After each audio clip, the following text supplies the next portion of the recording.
And welcome back to the Soccer Life Mastery Podcast. And look at that. Okay, different week. We ruined it. Different already. setup. We changed everything. And we got part 2. Yes. With who? Part 2. Our favourite guest. Yeah. Sorry, Scott. I'm kidding. Oh. Come on, man. Don't know who Scott is. You but don't yeah. need to introduce yourself again. So He's our only other guest, Scott. That's why we got to bring him up. We need more guests. If you are a sports psychologist, sports science, anything to do with football, nutrition, if you're something. whatever. If you have something interesting about you and are more interesting than us, which is pretty easy. This is easy, anyone, I'm telling you. Bring your dog, it'll be better. Yeah, cool. Let us know. We want to get you on the podcast. Yeah, come on. To have you guys too. So we're here today with Matt. So he was explaining a lot of different stuff. If you haven't checked this episode already, just go there. Episode 44? I don't know, but part 1 last week. Maybe 44. I don't know. We don't know. We can't keep up. Who knows? We were just saying how we've actually been doing pretty well to continue for each. I don't know if you guys still remember the very first episode. Like Kai was literally mentioning, I used to do like a podcast. I was like, how many episodes? Oh, I did 2. And then 1 when I started, then 2 years later I did the second episode. I think we've deleted most of those old episodes because they're too embarrassing. But anyways, we're here with Matt, part 2. And Kai was preparing a question for so long, so let's just give him some This credit. is the very, highly awaited question. Yeah, cool. In sports science, you did a degree. We spoke about your psychology stuff, counselling. Yep. We never spoke about your sports science. Yeah. So, what'd you do? So through Uni SA, I did a Bachelor of Exercise Science, which basically encompasses a lot of sports science. Yeah. So anything from performance testing to nutrition, massive span of knowledge across the subjects. It's not like specialising in like a physiotherapy or like podiatry or anything like that. It's kind of a taste of a lot. Right. Went over 3 years or 4 with my double degree and learned lots. It was really, really helpful kind of understanding what I was doing in training and how it applied actually internally for me as well. You're hired. We're going to hire him. Yeah. He knows more than us, you're hired. Yeah, I'm going to be fired. So thank you so much for having me during all this. Next week, Matt's going to be sitting here. This is Matt. It's going to be here now. So cool. So was it a little bit of nutrition, a little bit of like strength and conditioning, or a little bit of okay. Was there any part that you kind of like preferred the most, or not really? I did quite like all of it, to be honest. Yeah. Would it be what I want to do for a career?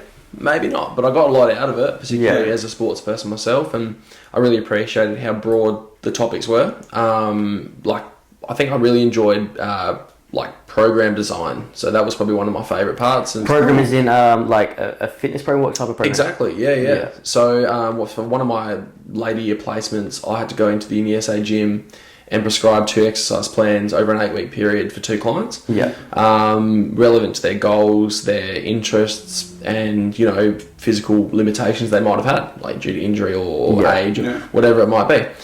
So I really, really enjoyed that. So that's probably my favourite kind of part of the degree. Cool. Yeah. Got a lot out of that. A lot of learning throughout the 8 weeks, but definitely progressed. Nutrition was also there. That was a few years ago. We did a topic on nutrition, which was really interesting. Especially, I feel like it needs to be taught a bit more from sports clubs and things like that. But the value of nutrition and good nutrition as well, I think it needs to be drilled into. In the degree, did it say specifically, what types of foods are good for athletes? What types of food to stay away from? They speak about that. Anything? To an extent, it was definitely more to do with what foods should be eaten when, and the impact of those foods on your energy, and how the different energy systems kind of work together, depend on what you eat to give you different performance levels. If that makes sense. This is really cool. To put you on the spot, as our viewers are probably soccer players, and they always say, what do I eat? I want to play my best or train my best. What do I eat before my game? What do I eat after my game? Do I eat at half time? You being a soccer player and doing the degree, did you have any takeaways, or after doing the degree you go, this is what I'm going to do? Like in an overall perspective. Yeah, after doing the whole degree, maybe I'm going to start doing this before my games or training. So did you get any takeaways like that for any viewers at home? Of course. Well, obviously soccer's a pretty demanding sport, as we know. There's a lot of running involved. It's quite physical as well. So you've really got to think about what you're eating, because while fitness is important, actually like training and things, what you're doing off the pitch is equally as important. So just things like carb loading the night before, eating lots of carbs, but smart carbs, not just like rubbish pastas and things, eating the good foods before to fuel yourself up properly. Because some people are going to not know what's a good carb, what's a bad carb. So what are those? Well, like for a very basic example, you might look at like noodles. Let's take noodles, and you think, all right, noodles are a carbohydrate. That's going to fuel me. But it depends on the kind of noodles you're having. Like, let's say spaghetti versus a 2-minute noodles. That's the only thing he can cook. We were just speaking about that. No. 2-minute noodles. It's totally a lie. No, guys. Yeah, his wife told me. No. Yeah. That's definitely not. Come on. But I do know how to cook. But yeah, okay, really so 2-minute noodles versus pasta. We should have created like some sort of like a B-roll video showing like the good and bad ones. We Go on, do it. Mate, we should have started like a new TV thing. Like, I'm not smart enough. Because because we, as you guys know, we have like tips and tricks and Wednesday board, Monday motivation, everything. So we got everything covered, right? Yeah. We did not have like the nutrition side of it. I'm not a nutritionist. We could have like you cooking to everyone and say, okay, guys, so before the training session, all you need is this. Yeah, sprinkle some Oh salt. my gosh, that would be so cool, Kyle. Don't you have a nutrition degree? God, I do. So you're gonna have to do. I'll be the cameraman. You're gonna have to do it. Nah, You said it. You said we got to do it. I'm not qualified. Can you imagine him recording? You guys saw the video that was your mom. You cook it, he eats it. Yeah, cool. Okay, perfect. sounds perfect. Done. Then cool. We might do some nutrition tips only after I get all the information from Matt. Yeah, of course. I'm not the nutrition guy at all. Yeah. I mean, just being conscious about, I guess, what you're eating and when you're not going to want to load up too heavy on the day of your game. I mean, everyone's different. But like, for an example, for me, game day, eggs on toast for brekkie. I'm not a big fan of it. Chuck some avocado on there for a bit of fats in there as well. Yeah. You can use during the game. I'm big.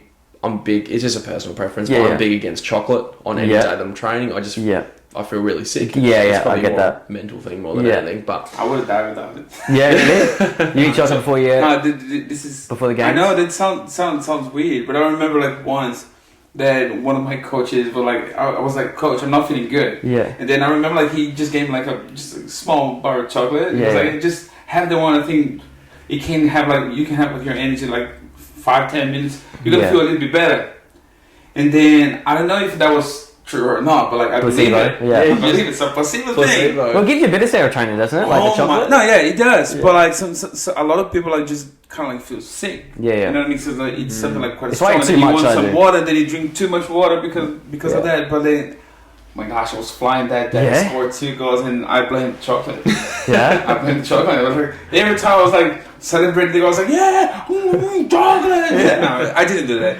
But I thought it was funny to say. Yeah, cool. Amazing. There you go. I reckon your chocolate is my red frogs. Okay. Yeah, red frogs. Oh yeah, without a doubt. That's my funny. fuel. Yeah. You know, in Italy, it was half time. I see this kid. No, it was before the game. I see him pull out a squeezy thing of honey. He just goes, and just like squirts honey in his mouth. What was his name? I started laughing. No, it's actually Vincenzo. I actually speak to him a couple times. He's a legend. Vincenzo, Italian. Vin. No, I know. B. I'm dead. So this is like a dad joke. When you become, you see one day you become a dad. You're gonna come. Those jokes just come like instantaneous. Like I remember like having my son. I was like, oh my gosh. And then as soon as I look at him, I was like, oh had my a gosh. dad joke. So, oh my gosh, what a beautiful kid. Let me tell you a joke. And then my son was like, oh, come on. See, I thought it was just your lack of English, but you know. No, come on, man, stop it. That was Italian. That was not even English. But yeah, do you like? Do you like eating at half time? I don't. Apart from maybe a red frog or two. Yeah. I'm not a big fan The of red it. frogs are nice, eh? They are so good. They're classic. Hit different. Is this like some Aussie thing? Is like I think maybe it's just a red little frog. It's like a lolly. It's about that big. Oh, okay, cool. Yeah. You would have seen So it. it's pretty much like some kind of like It's like a snake but a frog. Oh, okay, cool. Makes sense then. Yeah.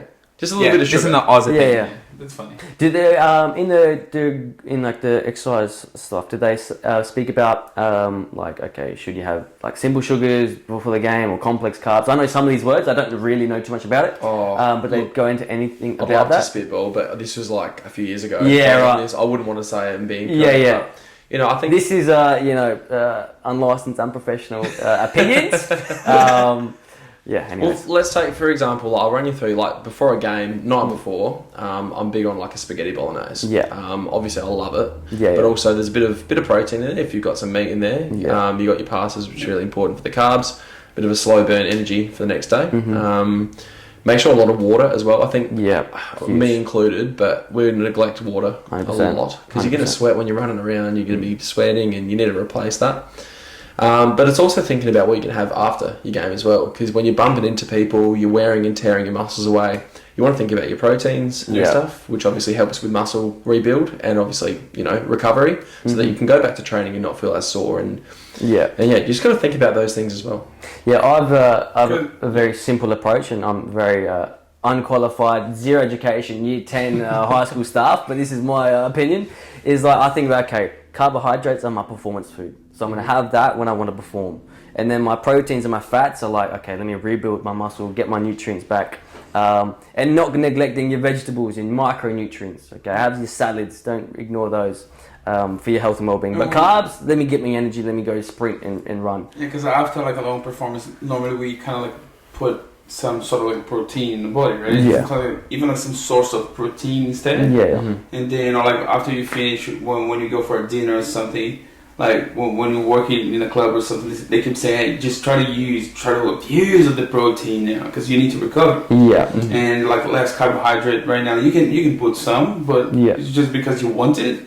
But just try to put like filled with more like protein after the game. After the game, yeah. No, that's kind of my understanding of my very little studying. Is carbs is when you want to perform, and for health and well-being and to recover, have your proteins, have your fats, have your salads and things like that, and stay away from the Maccas. All right.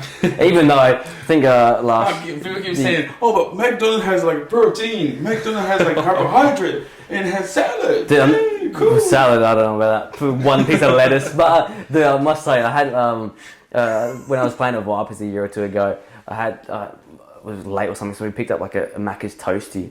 Best game of my life. I've never just ran for days, mate. Just ran forever. So maybe that is the key. Maybe Macca's is the key. So my chocolate, Macca's and frogs. Oh my gosh. Forget about all the health nutrition we spoke about. This podcast is not sponsored by.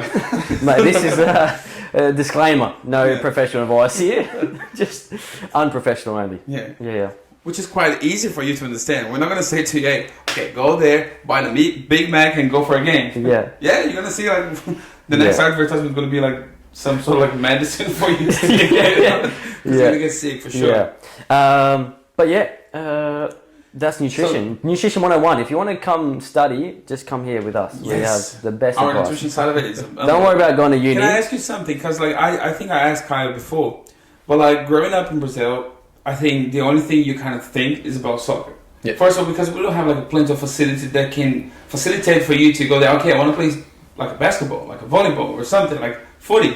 Mm-hmm. But then for me here, when I asked someone who just born here or something, then how did you come up with the interest of playing soccer? Like, why soccer? Yeah, it's huge. It's a really interesting question because I think the way that, like, I was probably looking at my dad, I probably was born and bred to be a footy player. Like, he's 6'4", he's big, he played footy up in Brisbane and down here at the SANFL level as well.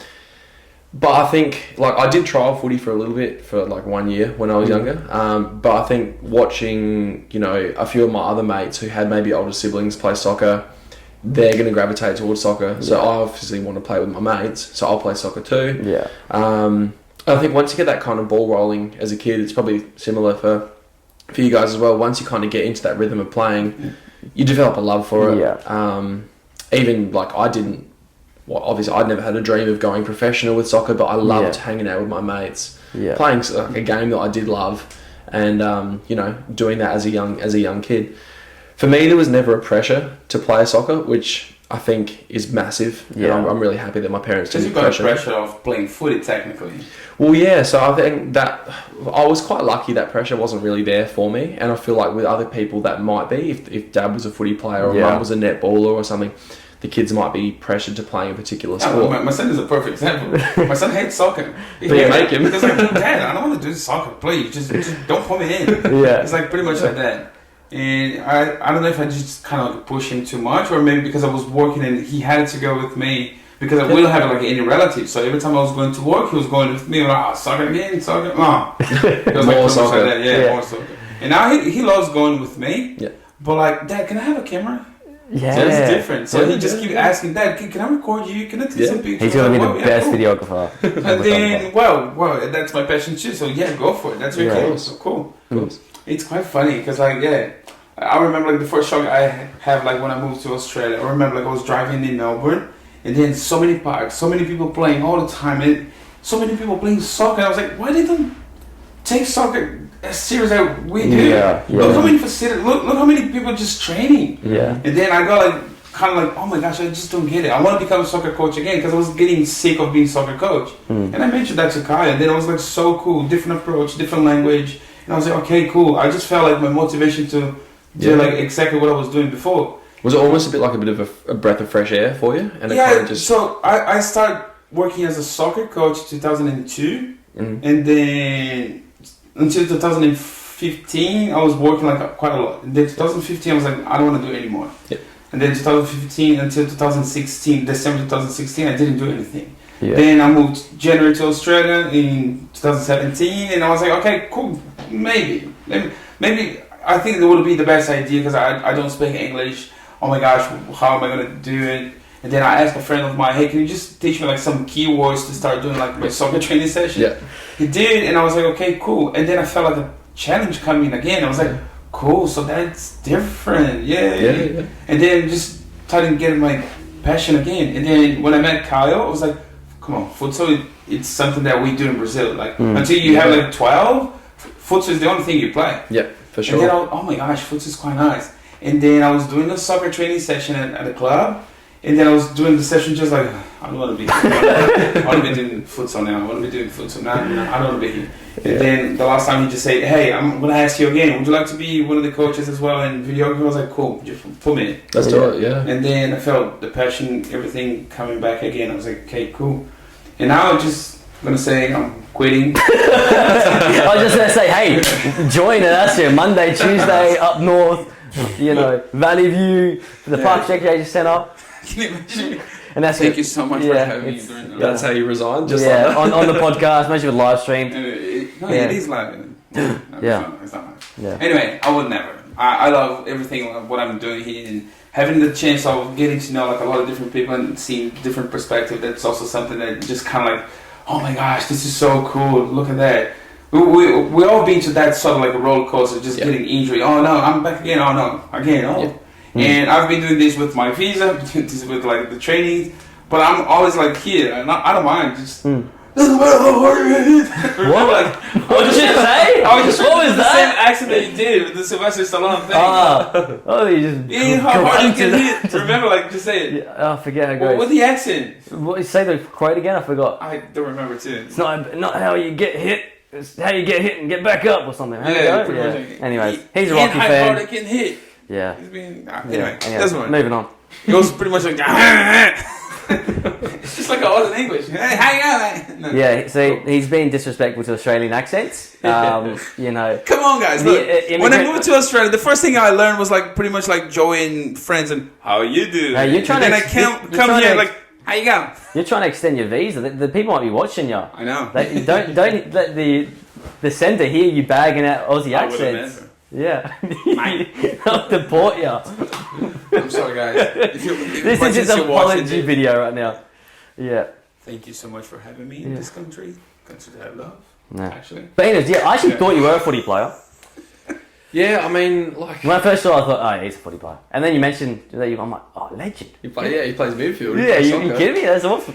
Yeah, I did give footy a go, but soccer was just. Yeah, I did Aussie rules when I was a little kid. Did you ever do that when you were Aussie rules? Auskick? Auskick, yeah. I did Auskick. Yeah, Auskick, that's the one. Did that for a couple of years, and then did club footy for a year down at Foss Camden, which is just down at Glenelg. But yeah, like I was saying, probably one of the biggest parts of sport for me is the social aspect. Yeah, the camaraderie. Which is where all my mates were. They were playing soccer. And why I probably played soccer as long as I did before transitioning into athletics. Yeah. And if we're going to, going back to that topic now, when the injuries started kicking in, because athletics isn't a team sport like soccer is, I found harder. I didn't have people to kind of lean on as easy. Yeah. And a few of my training partners started to leave. One went to the AIS, one went, she's now over in Perth as well now. Another one decided to focus on gym. I kind of just didn't really have, like in a soccer team, I didn't have 12 blokes around me, my close mates, that I could kind of lean on for support with that. Yeah, 100%. So that soccer has been such a massive part of, getting out of that injury slump and getting back into things purely for the social aspect as well. Yeah. No, I think that's why also as a coach, we kind of have to ensure that we are, sometimes in a team there can be kind of maybe one toxic person or called the rotten egg, and then that camaraderie turns, there's no camaraderie, it's the opposite. There's people, bad comments, people, saying bad things to other people when they make a mistake. I think it's important as coaches to ensure that we do this camaraderie. So then when you do have a player that is going through bad times, they don't come to training and hate it even more. They come to training as their safe spot. There's, I'm escaping my, my issues. I'm coming to training and loving my life again. I'm with the boys. I'm get some exercise in, endorphins release. 100%. Exactly. So I think that's something that as coaches we really have to ensure is cool. These players are, maybe they want to become pro, or maybe they just want to have fun. They want to be in an environment that they feel safe in, that they love their coach. They can speak to the coach about anything they want. They can have a group of boys or girls around them to go, to talk to, lean on, have support. Whether, as coaches, maybe we don't need to worry about what's happening in their school life, but maybe those guys talk to each other. Hey, look, there's this guy at my school, blah, blah, blah. But if you don't create the environment, it's horrible. Imagine if you were, going through these injuries, whatever, and at soccer, you hated everyone, or they were, bad people, or the coach, you go to training, the coach is just, laying it on you every time you go. It's like, well, I don't want to be here. What's the point? I'm going to quit, know, and then that's horrible for everyone, because now you're not playing sport. Now you're not participating, or, even going to Adelaide United games, or whatever the make case be. We're trying to grow participation in soccer, not deplete it. So I think coaches really need to ensure that can they create an environment that everyone loves to be in. Yeah. So that's my little takeaway. Culture. Yeah. Culture. And not to bring bounce into it, you guys have a great workplace culture. Yeah. I see from it, done awesome. Yeah, exactly. Unlike our workplace culture. Bullying each other. All this bickering. Yeah, we just bully each other. Yeah. Oh my gosh. That's all in love. No, that's pretty cool. Yeah, it is cool. I think it's it. It is it. Oh 26 minutes? Wow, that went quick. I'm just feeling terrible now. Why do you feel terrible? So I'm doing the third and fourth and fifth and seventh episode. Like, huh? we're gonna do 10 episodes with Matt. Yeah. Actually, that's what I say. Next 10 time, episodes with Matt. Next time, there's not going to be an Asio or me. It's going to be Matt and someone else. We're going to bring Matt and Scott. Yeah. Collab. Bring the guests on. The collab we needed. Yeah. It's going to be different, like the camera. I need to put the camera. But you did, bro. I was just on the shortest one ever. Oh my gosh. God. Sorry, Scott, again. Yeah, I'm going to, after the episode, Scott, we're going to take care of him, don't worry. I know. Yeah. Yeah, once again, by the way, we do want guests. And Anasi will be nice to you, alright? Yeah. He'll be nice, alright? Oh, we're going to have are you going to mention about the guests? Oh, you've got AJ, my man, he's in America. He's going to be our next guest. He used to play at Vipers with me. So he came from England to America, then America to here, now he's back in America. So I went and talked to him. So next episode about what it takes to play overseas, what you have to be wary of, the things that you might come across, all that good stuff. So yeah, next episode is going to be awesome. Hopefully it's next episode, it might be delayed. Give me a break, the cover. It might not be next, but it's coming soon. But yes, in terms of futsal, the academy, join and ask you up north, or if you're western suburbs or central, come join me every day of the week. We've got sessions. Saturdays, we've got mini kickers, ages 3 to 6. When are you coming to record? Soon? Next week? The week after? Next week, I think. We're gonna record that so we can show you guys how amazing the program is. Any advanced program. We've got some games with Ellie football coming up, soccer by design, and a carnival with the Premier Academy League. So stay tuned. Check out the Instagram. And don't forget, if you do have any questions, if you want to talk about what we just spoke here, if you have any question or something to add on, please don't forget to literally write it down for us, and then as soon as we can, we're gonna reply to you. Yeah. Technically right away. And if that's what we have and we say something and we have that new series of reading comments. Oh yeah. Yeah. Be nice. That's fine. I'm constantly reading mean tweets, mean comments. With him, please. Come on, guys. I'm struggling here. Yeah. Anyways, we shall leave it at that. Thank You've you been so much amazing. again, man. I really appreciate it. You've been a legend for coming on. much. We Thanks, really Andy. appreciate And it. that's it. We'll see you guys soon. Laters. Bye bye.